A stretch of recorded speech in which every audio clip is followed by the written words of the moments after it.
Ils m'ont ordonné d'enlever mon haut. La pièce est devenue silencieuse d'un coup. Tous les regards se sont tournés vers moi. Je suis resté immobile. Le matraque est tombé presque aussitôt, suivi du jet d'eau à haute pression. J'ai serré les dents sans faire un bruit. Je savais très bien que le moindre signe de faiblesse ne ferait qu'aggraver les choses. Ils ont voulu me raser. On m'a plaqué par le cou, le rasoir juste devant mes yeux.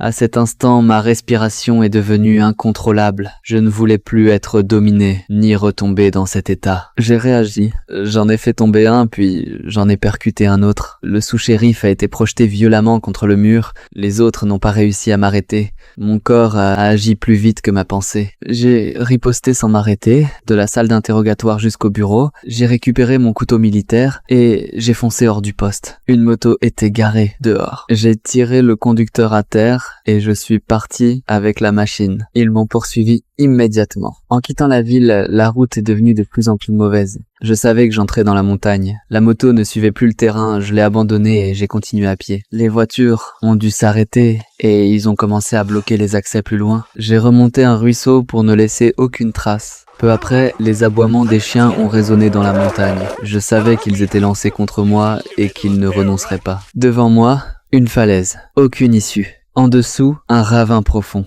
L'hélicoptère est vite apparu au-dessus de ma tête. Le sous-shérif a tiré sur moi. La balle ne m'a pas touché, mais l'hélicoptère a commencé à vaciller. Je savais que si ça continuait, je mourrais ici. Je ne voulais pas mourir entre leurs mains. J'ai sauté. Les branches ont ralenti la chute, mais la douleur a failli me faire perdre connaissance. Caché derrière les arbres, j'ai riposté tant bien que mal. L'hélicoptère a perdu le contrôle et quelqu'un est tombé dans le vide. J'ai pris le fusil et la veste en peau laissée sur le sol, puis je suis parti. Plus tard, je me suis caché pour recoudre mes blessures. L'aiguille entrait dans la chair, encore et encore. Je voulais seulement que tout s'arrête. Je ne voulais plus blesser personne, mais ils ne m'en ont pas laissé le choix. Une balle a effleuré mon cuir chevelu. Je suis resté debout, sans bouger. Il n'y avait plus de fuite possible. Je savais que tout cela était loin d'être terminé.